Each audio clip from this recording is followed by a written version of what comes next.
Welcome back into the Sports Source. This segment brought to you by the Topoco Lodge. Starting tomorrow, Topoco Lodge will be open. They will open up the main building and the gift shop. Now, some of the rooms are still closed for the winter, be opening up around Valentine's Day, but you can still go by. It's a beautiful view up there in the mountains, great drive. Grab a cup of coffee or hot chocolate by their huge fireplace, views of the river right there. And you can also stop by and book your stay or your event. And boy, they are a great place to hold events. I mean, they have everything. The lodging, the food, the meeting space, the location, it's great. The Topoco Lodge, go ahead, book with them. Visit them this week to do it on site, or you can go to topoco.com to book your 2020 stay this week. All right, we've talked about Jarrett Guarantano, and he is coming back. Jeremy Pruitt told the announcers at the game, and he always tells the ESPN guys more than he tells anybody locally. Guarantano is definitely coming back. They want him back, and the competition is on.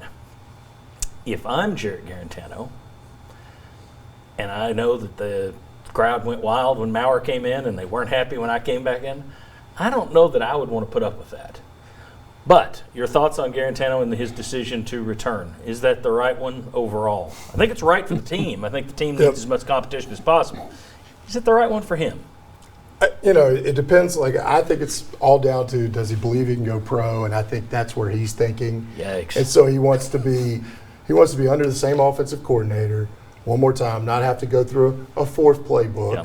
And so I think that's where he believes in himself. He believes he's going to be an NFL quarterback, and his best chance is to stay under the same system. Personally, if I think we look at reality, I think he has a chance maybe to play pro in Canadian and some other places, but I don't think he's an NFL-type quarterback. And so it just depends, where do you want to be most happy? And so that's where I would look and say this, and it'd be hard to say how he's going to be most happy here at Tennessee next year. Unless he's completely insulated. I mean, if he loves that team, and the team clearly likes him, I mean, they fought for him, if he loves it here and loves that team and doesn't want to quit, bully for him. That's great. He's not going to be driven away. But, man, if you get tired of the death threats and the stuff that they said to your sister, I don't think that's going away next year. I think every interception is going to be a call for Harrison Bailey or Brian Maurer or Kasim Hill or anybody out of the stands. There's a part of me that feels like it's better for Guarantano if it moves on. There's the other part of me that wonders, does he want to go through another offensive coordinator? So that's where I think the tug is with him. Look, is he going to be there in spring training? I think he will be. But after spring practice, if he gets beaten out by somebody or somebody else has moved ahead of him, do you think he's coming back? No, in my opinion. So I think probably moving on might be better for him and maybe his sister. But again, that you got to learn another system. So where is he with that? I don't know. The other interesting aspect of this is, in a lot of ways, he's been a human shield for Jeremy Pruitt this year. Pruitt hasn't taken the full, when things go bad, people grumble and complain, we got to find a new guy, all that stuff. But there's always been more of a dislike for the quarterback than there has been for Pruitt.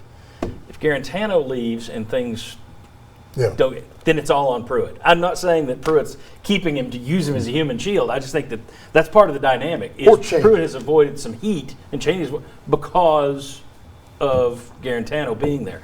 Let's go ahead and look at next year's quarterbacks on the roster. As of right now, this is what it looks like. You'll have redshirt senior Jarrett Guarantano back, sophomore Brian Maurer, JT Shrout. You got to wonder if he's going to stick around. Harrison Bailey coming in, Jimmy Holiday. If you believe Jeremy Pruitt and they're going to give him a real run at quarterback, then he'll be in the mix. And then Kasim Hill, who transferred in from Maryland and didn't get a scholarship. I put him in blue because he's the forgotten man. Nobody really talks about him. Josh, your thoughts on the quarterback battle next year? I don't think it's going to be 6, but it could be 4, and I just wonder if you've got enough balls to go around. If you're doing a quarterback competition, I'd rather have it between 2, maybe 3 guys. I wouldn't want 6. Well, your question mark at the top of the graphic is the right one, because I think at the end of the spring we can have another conversation because we'll have seen some of Harrison Bailey, I guess really just in the spring game, but they will have seen him. And I think the legitimate competition is Bailey coming in trying to push, Brian Maurer trying to build off his first year, and then Guarantano essentially trying to hold on to his starting job. And then maybe Jarrett has a better idea. If Bailey really does come in and actually has a shot, maybe Guarantano rethinks his possibility. But I think the best spot for him in terms of our program and coaching staff is to stay at Tennessee, but there is so much more, as you guys are talking about, that goes into it. Let's see what Bailey does, and let's see how Maurer grows, because he needs to get a lot better as well. I know fans like what he brings to the table.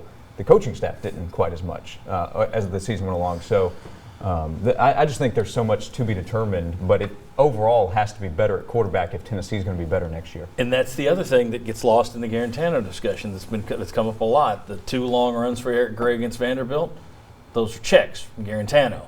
Maurer, new guy, Maurer didn't have that in his repertoire in terms of the same level that Garantano did in terms of all the other stuff that goes to the ground, the quarterback position, not just throwing the football. Coaches pay attention to that. Fans in stands and guys on talk shows don't. So that is a check mark in Garantano. Bailey will have to come in and beat that out as well. It's not just Bailey passer versus Garantano passer. It's all that other stuff as well, and it'll be interesting to see if Chaney decides let's go with the young guy. One other quick point with Jimmy Holiday coming in, he's a mobile guy. Yep. He's an athlete. And I'm wondering, Pruitt, who's been married to the pro-style quarterback, drop-back guy, is he changing his philosophy a little bit and wanting to go with a more mobile quarterback? I don't know, but when you bring in Holiday, it raises that question to me as to whether he's looking at that.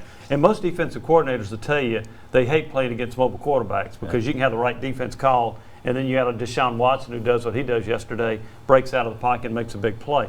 So I'll be curious to see the philosophy there. It'll be an interesting offseason to watch this whole thing shake out, because that's a lot of names on the list, and I don't think they're all going to be here after the spring, and it'll be interesting to see who ends up winning that thing. I know who the fans will be for, and that's not Garantano. That's anybody but, which probably isn't fair, because you're not 8-5 if you don't go back to him.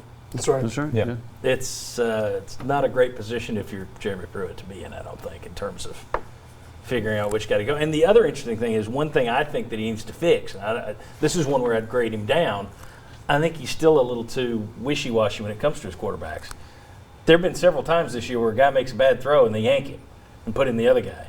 I don't think once that's really helped, because they usually go back after they make the change. Yeah, sorry, something you mentioned though, fans, they want it to be not Garantano. Jeremy Pruitt has made it clear to him, we want you back. They want him to at least be a part of this. At the same time, I don't think they're confident in Maurer or anybody else on their roster that's in the system today practicing. I don't think they have a lot of belief that that's the long-term future either. I think it is the freshman coming in and Garantano. And if a freshman gets even, he's leaving. He's going to be your guy. But that's where they're going to be at this year. You'd think. We'll see. There, a lot of people were tweeting me the other day pictures of Harrison Bailey. He's the fixture, he's the fixer, he's the savior. Here's the thing, you know who was a more highly rated recruit than Harrison Bailey? Jarrett Garantano. So the recruiting rankings don't matter once you get on campus. We'll see how it turns out. When we come back, we got more basketball, and then we're going to finish up the show with about 30 minutes of football. Come on back.